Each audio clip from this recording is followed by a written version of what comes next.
who drop his seed in her, all right, that child that proceeds out of her womb, that child is of that man, because he has the semen or the sperm, and through him he reproduced of his own kind. All right, back that up. 1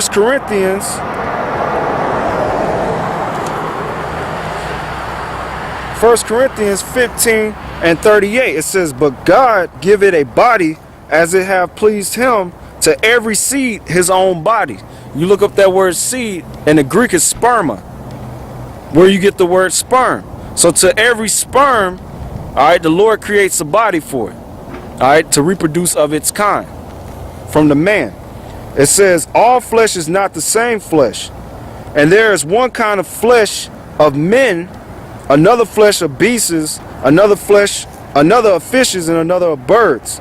There's also celestial bodies, which is of the heavens, like angels, the Lord. All right, they have a celestial body, and the body's terrestrial. So like the heavenly Father and the angels have a celestial body, but Yahushua, who really called Jesus Christ, he has an extraterrestrial body, man. All right, okay, all right. But the glory of the celestial is one, and the glory of the terrestrial is another. Terrestrial means of the earth. Okay? So back in 1 Corinthians 15:38, it says, but God give it a body as it have pleased him, to every seed his own body. So what does a man do? Through his seed or his sperm, all right, he's able to reproduce of himself, all right, whatever woman he deals with. From the beginning, the only woman that would be a compatible helpmate to him would be that of his own nation or his own people. Okay? All right? So 1 Corinthians 11 and 8, the man is not of the woman, but the woman of the man. Neither was the man created for the woman, but the woman for the man, which we just read. She was created to be a helpmate, an aid, a secure to her husband. All right, and her role in the relationship was to be under him, so that he can what? So he can govern, all right, as a power. But she was basically to be with him as a helpmate, all right, to help him out, to be a secure aid, and to help aid him in the process of producing children, more of his own kind, fulfilling what we read in Genesis 1 and 28. When the Lord gave them the commandment to be fruitful, multiply, and replenish the earth and subdue it. Okay? But at this time, the woman from the beginning was not set up as a power. She was set up as a helpmate to aid the man. Going back to Adam when he picked Eve. All right? I'm gonna be out here for a while. Huh? I'll be out here for a while. I'm doing something. I didn't call you to come back. See, man, this is out of order, man.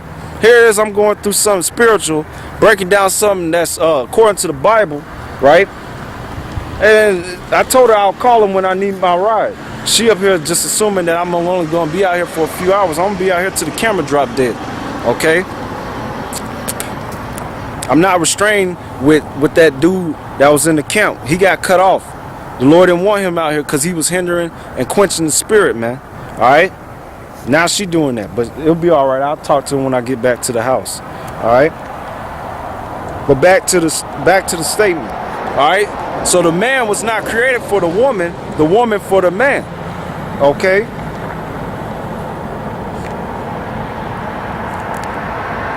All right?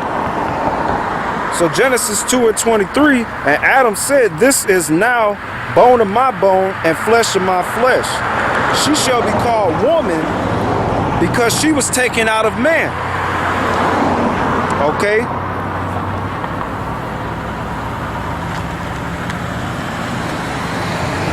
She was taken out of man.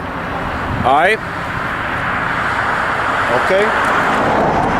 So that pro-life's woman was wrong, which she only had that concept because he teaches her that she is a god. That the black woman or woman in general is God, which the word God, like I said, go back to the Hebrew word Allah, which means a power, ruler, or judge. So out of her madness, she will say something like that, saying that women can create babies without the aid of men, which that never happened, man.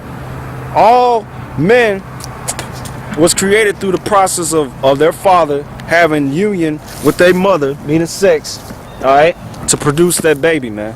All right. That whole concept of a woman creating a baby off her own was a fable created going back to the Tower of Babel with Ceramyces and Nimrod, Ceramyces, and Tammuz, which all these deities and triad gods set up, all right, is all going back to that source of Babylon, which everybody before that knew that only a woman can only have a baby if a man releases seed, drops seed in her, man, or sperm in her, and she conceived. That means to take seed into the womb, become pregnant, and then after the time of life, she bring forth that child to replenish the earth, man. It's not a hard concept. That's biology. All right. Wisdom of Solomon 7:1. It says, I myself also am a mortal man, like to all, and the offspring of him that was first made of the earth. And my mother's womb was fashioned to be flesh in the time of 10 months, being compacted in blood of the seed of man, right? Of the seed of man, and the pleasure that came with sleep. What's the pleasure that came with sleep? That's the enjoyment of having sex, man. Okay? Which that was all ordained, created by the Heavenly Father, man. Okay?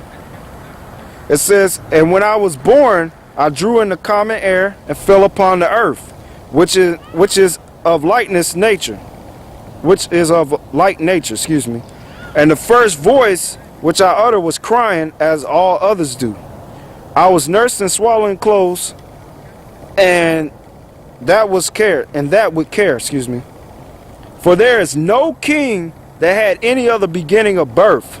For all men have one interest into life, and the light going out. All right.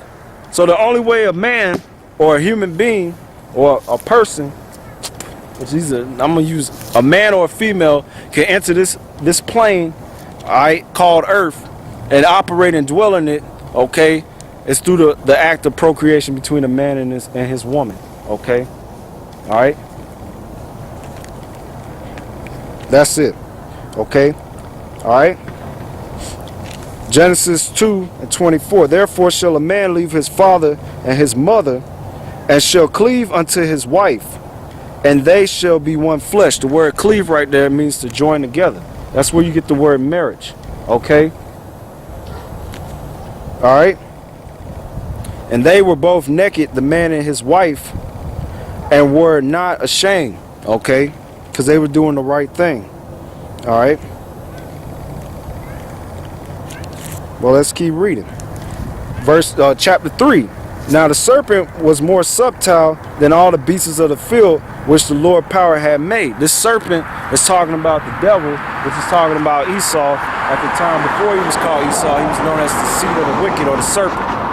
Okay, he was more subtle, all right, than all the beasts of the field and all the other nations. Okay, and he said unto the woman, all right, have the power said, ye shall not eat of the tree of the garden, talking about partake of the wisdom, knowledge, and of these other nations. Okay, and you notice that the serpent, he went towards Eve, not Adam. Okay, and the woman said unto the serpent, we may eat the fruit of the trees of the garden, but of the fruit of the tree which is in the midst of the garden, the power have said, ye shall not eat of it, neither shall ye touch it, lest ye die. And the serpent said unto the woman, ye shall not surely die, for the powers doeth know that in the day ye eat thereof, then your eyes shall be open, and ye shall be as gods, or judges, knowing good and evil. All right, because at the beginning, Adam, all right, Adam wasn't created to go off, man. Oh,